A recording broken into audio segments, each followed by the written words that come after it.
Yo, what is good? I'm back with another Sailor Piece video, and in today's video I'm gonna be going over the new Alucard and its attainment.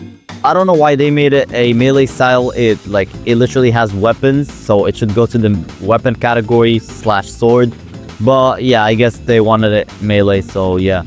But yeah, I'm gonna be going over basically the attainment, and also I'm gonna be doing a showcase for it. And in the end of the video, I will be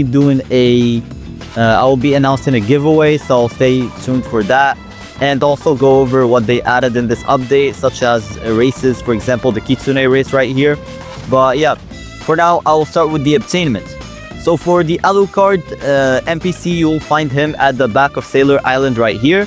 And he will tell you to bring him some items, and you'll need to have some requirements. So first, you'll need to have the Vampire King title. So the pity for this title is 50. So you'll have to grind for that, or you can get it. It's a 2.5% chance to actually drop from the boss. For the vampire race, it is an epic race. I mean, it's like one of the first races in this game. And you can also get, you also need to give him 6.5 million money and 10,000 gems. So pretty cheap, not as expensive as some other specs. And also you will need, for the items that actually drop from the boss, you will need 5 soul amulets, 1 soul ring, and 1 kasul. So for, I don't know if I pronounced that properly. If I didn't, my bad. But yeah, so these are the soul rings. The kasul is right here. It's the gun. And the soul amulet is right here. So I have a pretty good amount of all those. But yeah, basically after you talk to him, you'll get the spec. There is no requirement tied to it or any quests, thank God. But for the Alucard boss, so he spawns here. Basically, after each time you kill Sun Jinwoo, and Sun Jinwoo spawns every 6 minutes and 30 seconds. So each time you kill Sun Jinwoo, Alucard spawns after 5 minutes. So pretty cool. They definitely did not get that idea from Toji in Rogue Piece. But yeah, I'm just saying. But I think that's all for the attainment. Now I'm just gonna move on to the showcase. I will make it like a cinematic showcase, so hopefully you enjoy.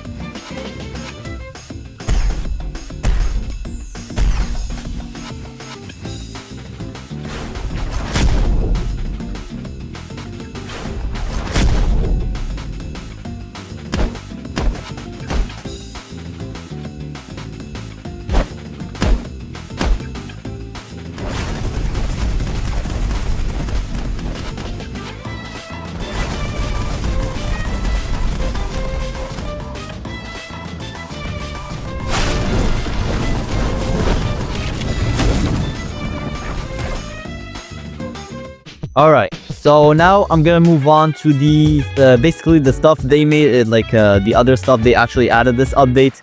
So they added 3 new mythic races. So the mythic races, I have all of them right here, and I'm about to showcase them one by one.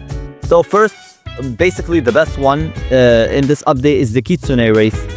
For the reason it gives a 10% sword damage buff, 25% luck boost, and this is what people are after. 60% HP buff. I'm not really gonna be mentioning the HP buffs because they don't really matter that much. And yeah, 10% melee damage multiplier.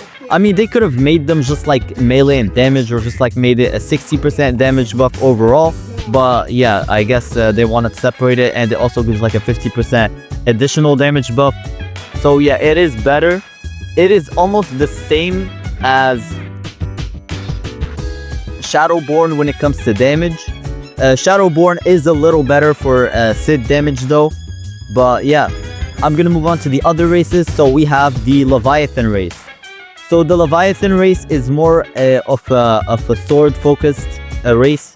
So as you can see right here, it has a 5% lifesteal, 17% sword damage multiplier, 65% HP, and plus 60% damage. And yes, it does, if you use it, you will deal more damage than if you're actually using Shadowborn with Sid.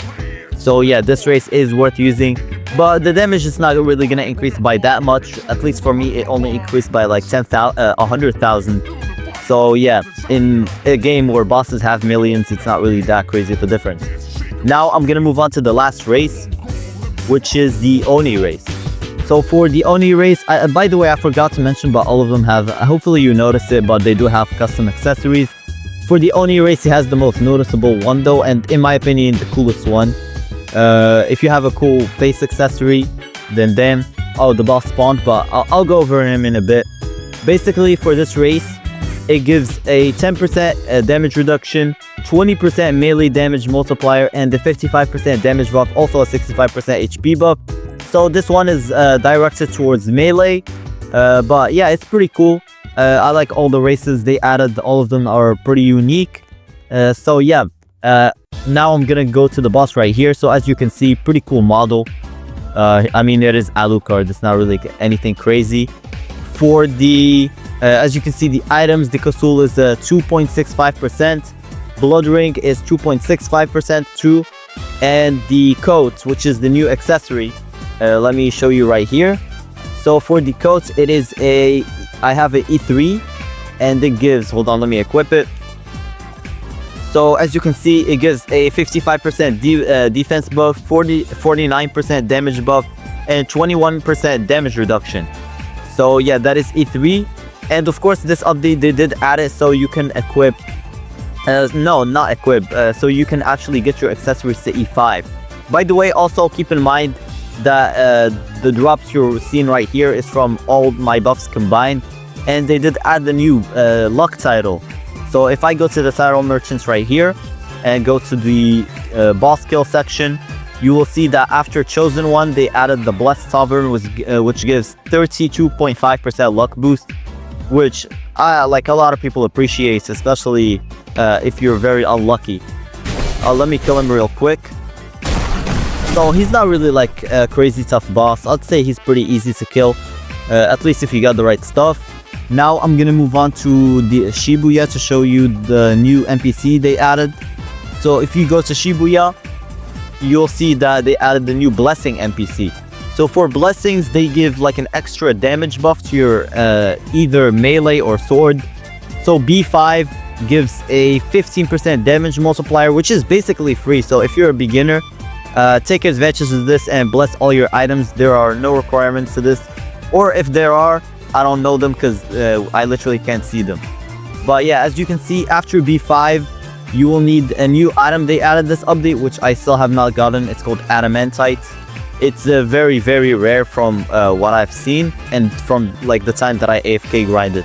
And the same thing can be said about items, or not items, accessories. You can get them to E5, and you also need Adamantite for that. But the damage boost is worth it though, so yeah, I'd say it's worth going for it. And yeah, that's basically everything they added this update. They also did some QL where they reduced some of the Sid's quest, like quest line stuff. But yeah, no, I've already gotten the sword and I still do not forgive them for what they did to me. But yeah, that's basically all for this update. I thank you for watching. For the giveaway announcement though, for the people who did stay, I'm giving away a full Sid set and a full Alucard set on my Discord server, which will be linked in the description. So if you're interested in those, feel free to join and I'll be giving them away. And yeah, that's basically all. Thank you for watching, and I will see y'all later. Peace.